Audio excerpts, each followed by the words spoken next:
All right, we're back here on the Chase Amos podcast, taping this late on a Tuesday, all the way down there in Cumming, Georgia, West Forsyth, the Wolverines. Not a lot of Wolverine mascots in the state of Georgia. There's a lot of Tigers, a lot of Panthers, a lot of Broncos, a lot of Admirals, that kind of thing. But you know what? There's not a lot of Wolverines. But it's cool because Forsyth is booming. A lot of good football being played in Forsyth County these days.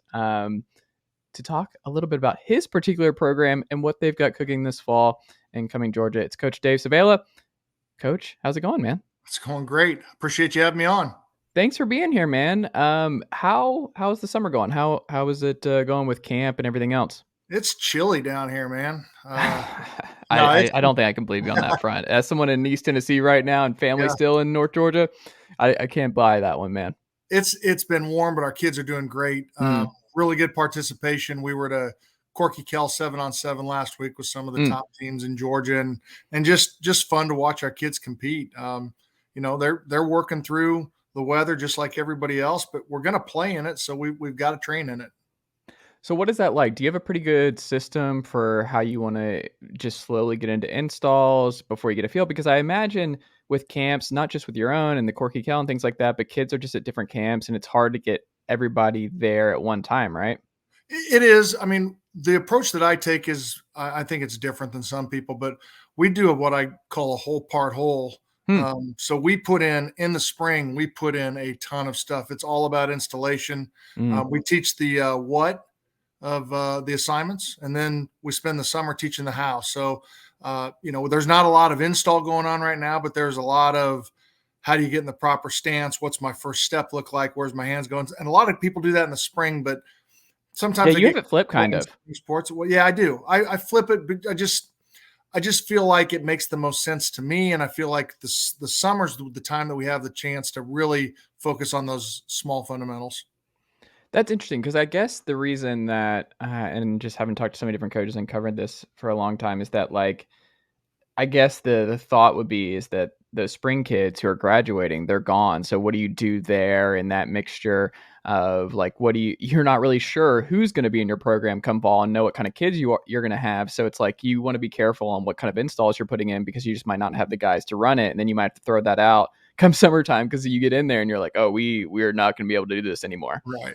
Well, one of the things we're not likely going to get, which a Yeah, college might get, is we're not going to get a 5-star freshman that's going to come in and start on the varsity. That just doesn't happen in high school very often. right. So we've got a pretty good feel for our team. We've got Mm. a pretty good feel for the strengths and weaknesses and kind of the direction we want to go. And quite honestly, that's also part of spring as we throw a bunch at them and we figure out, okay, we're pretty good at this. All right, we're not very good at this. Let's get rid of that so that this summer we can be really focused. What'd you find this spring that you were like, okay, we gotta get better about this? Well, we're inexperienced up front. Mm-hmm. We're inexperienced on the offensive and defensive lines. We've got a lot of really good football players returning. That to me was just a matter of getting as many reps as we could, finding out who can play at 7A football on a Friday night in Georgia, and we found some kids, and that was really important for us this spring. Do you feel better about the trenches this fall than where you were at a year ago? I I feel less sure. I Hmm. feel less sure. Uh, my first year, 2 years ago, I didn't know anybody or Yeah, anything. We had COVID, and it was a messy year, and we it's a somehow rough found time to ourselves start. we found ourselves in the Elite Eight that our first year. Mhm. Um, and so we had some of those kids back. So I felt really good about our guys up front last year. This year, a lot of those kids graduated. So I feel like we have good players. We just don't have very much experience. What position group right now are you most comfortable with? Where do you think you're like, all right, I think we're good here. This will be an area of strength. I love my linebackers. I Okay. love my linebackers. We've got Riley McKee and Raleigh Herbert are both senior captains. They've started since they were sophomores. Mhm. Raleigh's got a bunch of offers. We've got some outside linebackers that started for us last year. Those kids are really smart, Mhm. really physical, and a great anchor for our defense. Love those kids. That's so what's different about your scheme defensively? What do you ask for your linebackers that is different than what a lot of other coaches are asking? Well, I don't know if it's different or not. We have transitioned a little bit. we kind of were an even front reading Mm, defense, and everybody's got a responsibility, and you got to pick up pullers, and you got to read hi hats, and a lot of odd front defenses now are kind of just turning their linebackers loose right. because they're turning the guys up front loose and saying, go get in the backfield, and linebackers, make them right. Mm, And so I think that's been a transition. So we're trying to combine a little bit of both those things. We're trying to get our guys really aggressive, but we also want our guys to be able to read on the runs, redirect when they see misdirection, and get into a pass drop when they need to. And that's something that having experienced kids back there makes a big difference. do you prioritize more backers who can cover more or who can play the run more? I mean, I'm a native of Lincoln, Nebraska. We Oh, I know where you're believe going with this then. we run the football where I come Mhm. from, and we run the ball and we try to stop the run. And I mean, of course, you got to work on pass drops, you got to work on Yeah. all that stuff. But if teams can run it on you, how well you play pass defense is not going to make a difference. So we do Yeah. focus on stopping the run. That's interesting because, like, when you watch the tape, I mean, a lot of programs, they air it out a lot more now than they ever did when I was coming through. I mean, like, I grew up with the Parkview Smash Mouth football from the early Sure. 2000s with Coach Flo, and I mean, I was just watching tape and wrote about this today, the Colquitt Valdosta game from this past fall, where man, they match up hunt over and over again, and the speed is crazy. But it's like if you have the mismatch with the tight end, where like they have this kid Landon Thomas who's just absurd, Right. and he has this like there's no backer who's on their schedule who can stay with this guy. Like there's just nothing you can do if you get a bad jump and you bite on an RPO.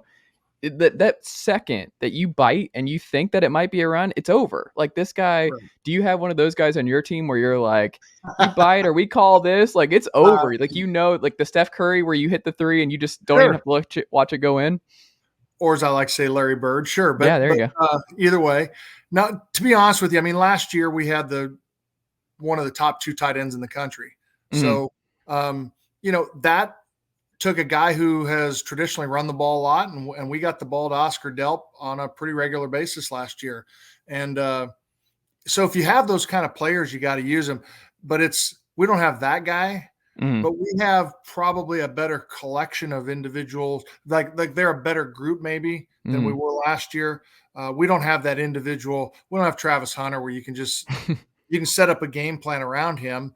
And if Yeah. teams want to take him away, they had other talent. They Right. had other good players. So, we're not really in that boat, but not very many people are. Travis Hunter was just a wild player to watch because he's not very big. He's not a very He- big kid, and he's just so shifty and so fluid. But he's just impossible to bring down. You watch him, and you're like, I don't understand how he's making these really talented teams just look silly week after Well, week. we played against them over at Collins Hill in a 7-on-7 Yeah, last year, and the thing that stood out to me was defensively the amount of ground that he could cover. yeah, I mean, it was you would think you had guys open, but if your quarterback did not throw the ball on time and did not throw it in a good location, it was going to get picked. That was the most impressive thing to me was just how much space he could cover. Do you think you have a quarterback this year who can be a multi-read guy? I do. I do. Mhm. We got a kid named Jack Tomlinson that we think's got a really strong arm. He's a good looking kid, 6'2" kid, can run a Mhm. little bit. So we're gonna ask him to do some things that maybe we haven't done the past couple of years with our quarterbacks. What do you have a percentage that you like to monitor throughout the season to see like what our run pass percentage is, or is it more based on just how the game's going? It for me, it's very much based on feel. It's based on Mhm. game plan. I don't worry about I don't worry about balance. I think Mhm. balance is overrated. I don't think there's any value to balance unless you're really good at both things. If we're better at something than something else, that's what we're going to do more. But Mhm. you can't just do that. So I don't pay a lot of attention to it. I do try to pay attention to see how predictable I am. I Mhm. think that's important, Yeah. and because everybody is. But But in you can terms be of predictable in high school, right? Like if you're like you can be predictable. You can tell, you can show the defense even if they know that a play is coming to Oscar Delp. Good luck. Like if it's going to it, like good luck. You can again if you have those players. Yeah. Those players are not. There's a lot of them in Georgia. There's a Mhm. lot of great football players in Georgia, and I've been fortunate to coach a good number of them. But Yeah. it's not very often that a team's got a bunch of them. And I mean, your elite teams have found ways to get multiple studs on their team. But Mhm. I think your run of the mill teams, the good share teams, are just playing with the kids in their attendance areas and and just trying to game plan the best they can with the talent they have. What personnel do you think you're going to do the most this fall? Well, now I'm one of the few guys. I'm still a believer in an attached tight end, and Okay. I like adding a gap. When I talk to defensive coordinators, they hate it. I know it's trendy. I know it isn't, Yeah. but you see it more in college now than you've seen it in a long time. Also, Why do you think that is? because I think it puts defenses in a bind. I think Mm-hmm. the athleticism of some of those kids at tight end and at H and F and those spots really can create some mismatches. So you can put them in the box, and the defense may not personnel wise be set up to play against guys in the box. Mm-hmm. And then when they bring in box defenders, then you can move those guys out on the perimeter and you can take advantage of that. So I think that's one of the reasons that I still believe in it, because I think it's important in running the football, but I Mm-hmm. think you're seeing it more. I even think you're seeing some under center stuff more than you had before. And I grew up for my first 17, 18 years. We were under center almost exclusively. How much are you under center now? Uh, Almost never. Yeah. I mean, we It's wild how we quickly that change happened. we went back to it last year a little bit. We're going to Mm-hmm. go back to it this year a little bit. There are things that you can do under center.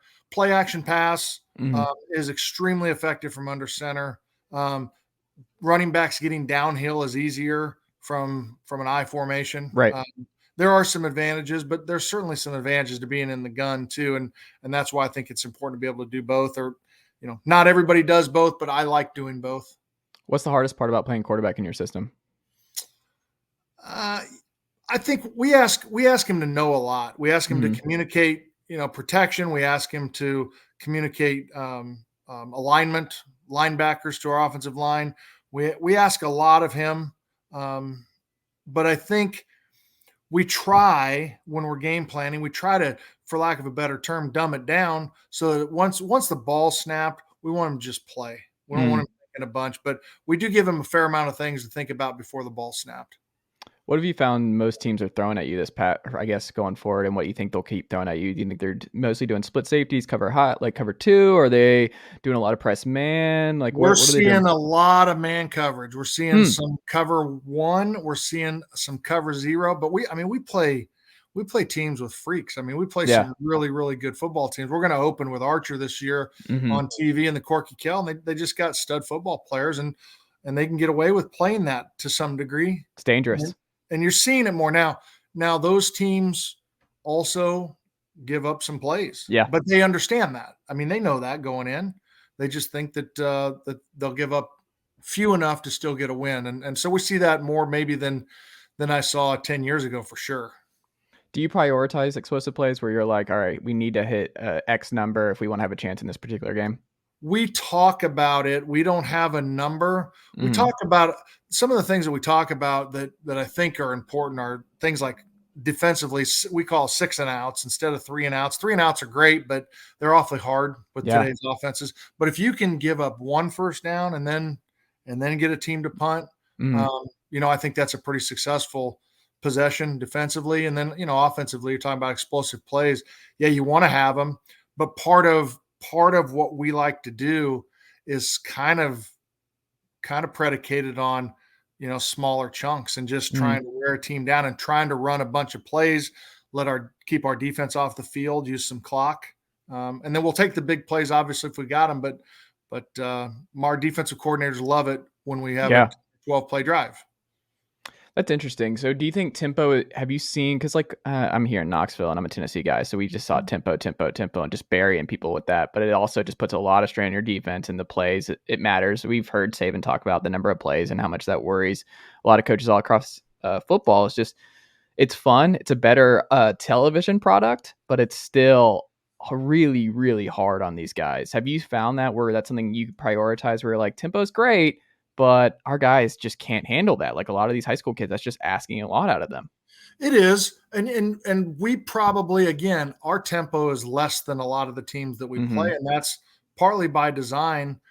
I don't think playing fast is the advantage. I always have thought playing at variable speeds is the advantage. I think you should play slow sometimes. I think you should play fast sometimes. I think you should play at a medium pace sometimes. I think if you want to keep a defense off balance, changing pace is important. And we don't do it as much as I would like, but teams that just line up play after play after play, you've practiced that all week. You Mhm. know what you're going to get. But teams that line up and run a play and then run another play real fast and then huddle on the next one, I think that keeps defenses off balance. Yeah, it's kind of like a pitcher who has just like some really good off speed stuff and some really Yeah. good hard stuff where it's hard. Then they're playing catch up on stuff and it psychs them out. Do you usually have your first drive outline before a game? You're just like these are my plays and I'm doing. Nope.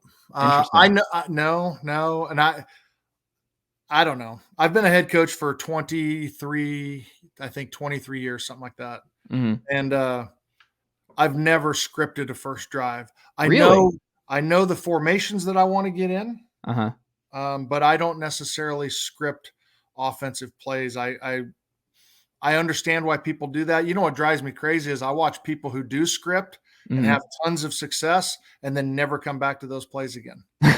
I, I mean, you see that all the Yeah. time. But Why do you think there that are is though? Why do you think they don't go back to it? I think that they when they scripted it, they were like, these are special for this game, and these are things where we think we can gain an advantage, and Mhm. we gain an advantage. All right, now let's go back to what we do. Yeah. And there's It's kind of I like understand, overthinking it a little bit. yeah, I understand the validity of that too, but I think I've got 5 other head coaches on my staff. I got guys that have been head coaches all over the place and Mhm. all over the southeast, and I think some of them would prefer that we scripted plays, Mhm. especially on that first drive. But it's just, I don't know. It's hard to say. I'm just not my style. What are your game day routines? Oh, Do you have here, like anything or you're like this is how it goes every Friday for you?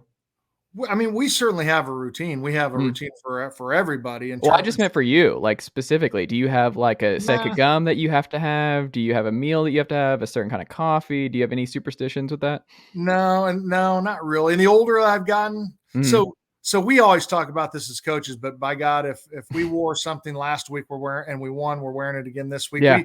We talk about those things. But the older I get, I just my favorite time before a game is Mhm. when we're sitting in the coach's office and kids aren't around, and we're just talking as coaches because we know we're all getting ready to go out to battle together, and it's just kind of the calm before the storm. Was there one game in particular that you are still just kind of completely amazed that it went a completely different way than you thought this past year? Hmm. Well, I'll tell you what. Probably the 2 games. Number one, North Forsyth has beaten us 2 years in a row, Mhm. and I think on paper people would maybe think that we're better than them, but that really doesn't matter. You have to play better than them, and we didn't. We didn't coach. They coached better than we did. They played better than we did. They deserved to beat us both years. Mhm. The flip side of that is we've beaten Walton 2 years in a row, and Walton played in the Final Four this year. They're they got Division One kids all over the field, and we went to their place last year and beat them 51-35, something Yeah. like that. My running back had 270 yards and 6 touchdowns. I mean, Pretty good. it's just one of those nights, right? It's just we play them again that nothing like that happens. But I've been on both sides of it where everything goes wrong, and then I've been on the side where everything goes right. Those nights are more fun. I would imagine so. I would imagine so. But do you have more fun winning or do you have more fun just not losing? Where you're like you just the losing real you're just glad not to lose. Oh, Is that there's yeah, that yeah. The losses are way more painful than the wins are enjoyable. I mean, I that's just the yeah. losses stick with you forever because you second guess yourself. You think about all the things. Did I prepare for this? Did I have my kids ready for this? What did I do that was not good enough to help our team win? So that stuff drives you crazy. When you win, you just feel like God, the kids did a great job, went out and executed, and kudos to them. What about Mill Creek? You got them twice last year. Did they change anything the second time you played them? Did y'all change anything the second time? We played them really competitively the first time, Mhm. and the second time we got ahead right away and actually got them on a 3 and out in the Yeah. first possession, and then I mean they just hammered us from Yeah. that point out. They were better than us. They played better than us. They just I wish I had a better answer for that one, but that game got away from us. They were good though. Is there one game circled this year that you're most excited about? Not really.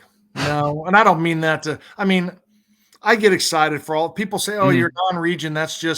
that's just preparation for the playoffs. But I get excited for all those games. Hmm. We get to play on TV. I love that. We get to play a county team in a non-region game. I love that. We got a new schedule this year. So we're excited to play some teams we've never played before. And so Cambridge is new, right? They're just a new program altogether. Cambridge is new on our schedule, and Cherokee.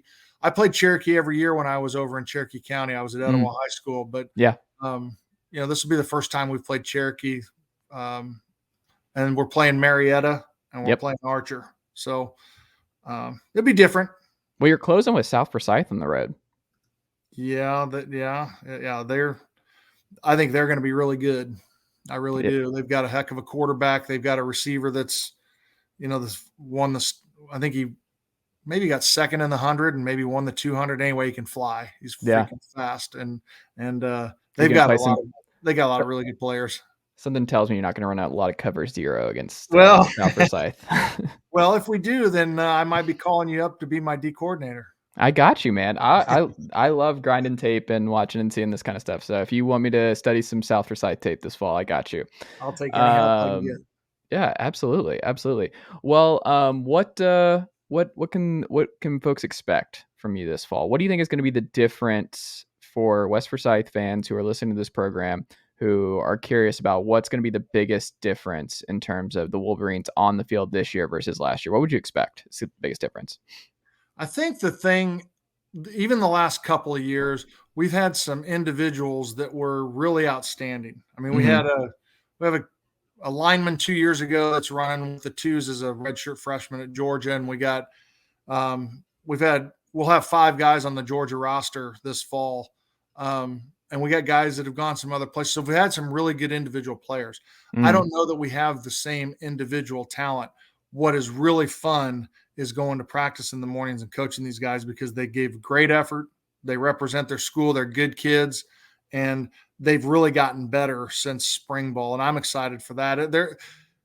Talk to a lot of coaches. They'll tell you, man, they've coached some really good teams that are not very fun to coach.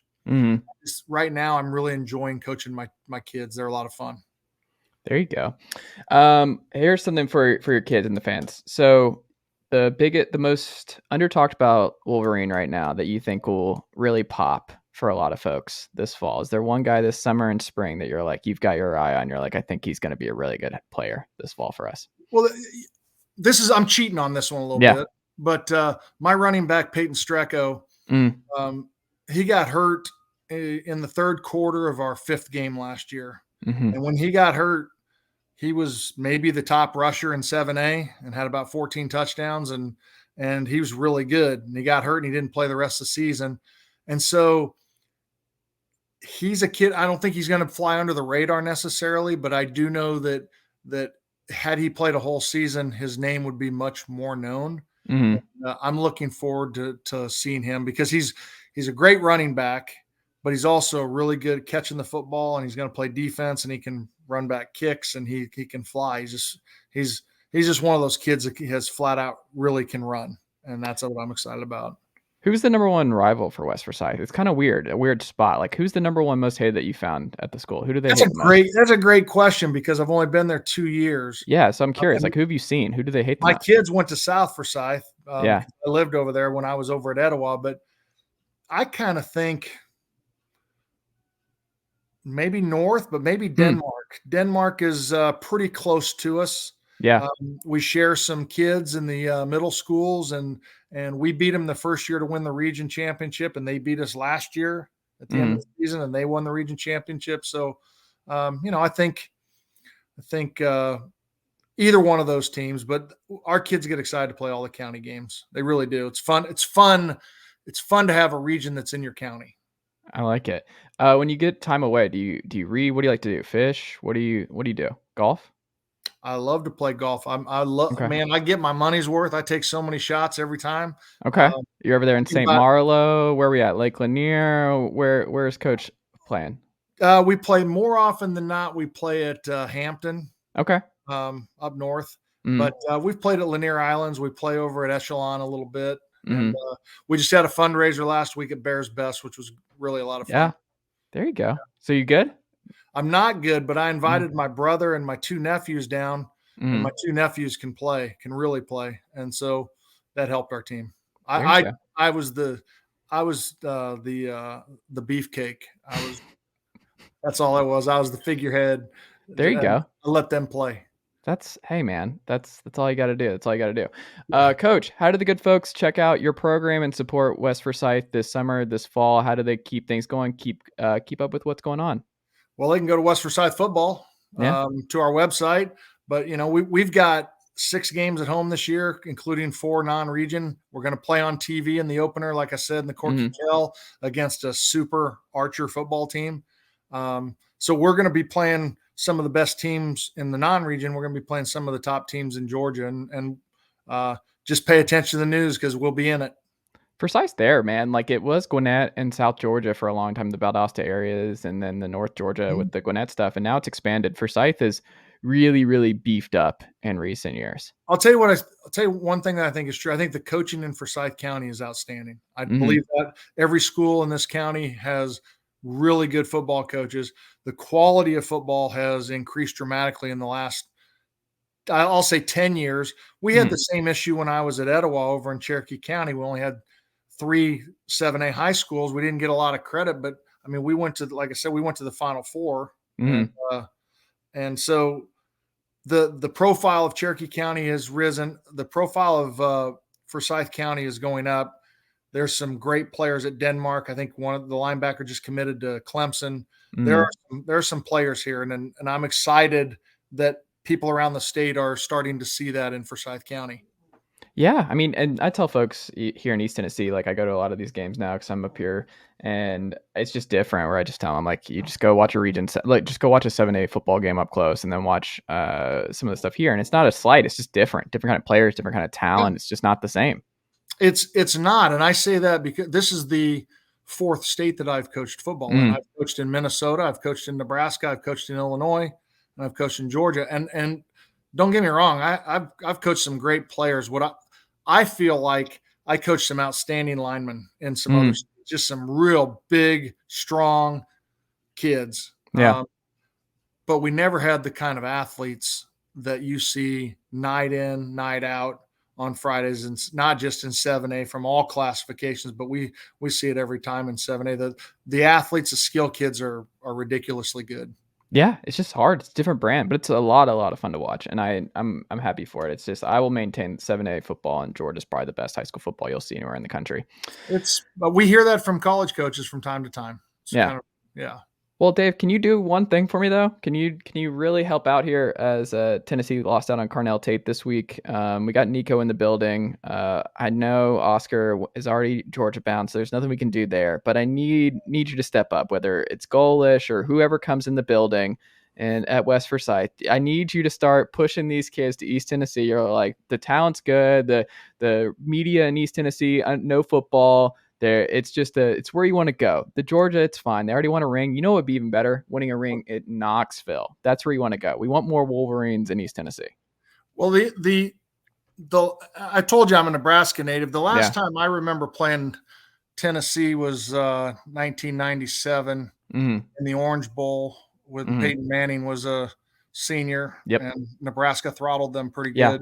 I Um, seem to recall. so yeah, Speaking I didn't of, know like if I should bring that's the that. I same didn't know if I year. should I bring got it that right up or behind. I got not. it right here for you. Do you I really? got Peyton right there. Yeah. Well, that's a weird picture because he's upright in that picture. Oh my God. All right. Dave, I'm gonna let this slide because Nebraska football has been over for a long period of time You now. are Like correct. Hey, I'm with you. I'm with you on that. they just got hit by geography. Like a lot of these programs, I just talk to people around. I'm like, what more do you want from Iowa? What do you want them to do? Like them going 10-2 is a miracle now. Like this, it's not like the Nebraska can only do what they can do. Like it's just the talent's not there, and kids want to stay close to home, generally speaking. And if you're not in an area where there's a bunch of 4 and 5 star talent, it's just really, really hard to compete with the big boys. Like it's hard. It is. It is, but their problems go beyond that. Yeah. Their problems started many years ago, and they've just never quite recovered. But it's still a place with as good of facilities as you'll see. Yeah. The game day Great fans. atmosphere is ridiculously good, and so it's a great place to play. But you're right; it's about getting good players in and then coaching them when they get there. I think they're going to be good this year, though. I'm pretty optimistic. This is, I think, going to be the best Nebraska team in a since Bo Pelini days, who got run out for going 9-3 every year. The guy only just won consistently. Like, that was one that I'll never understand, is like, what Bo Pelini got a raw deal in Lincoln. But I think this is going to be Scott Frost's best team to this point. Well, he better hope that it is. Yeah, I mean, it's win or lose now. This is it. I think that's kind of the writings on the wall for him, and I hope they do well. I'm still a fan, and I'll probably fly back on my bye week for a game. There you go. I like it.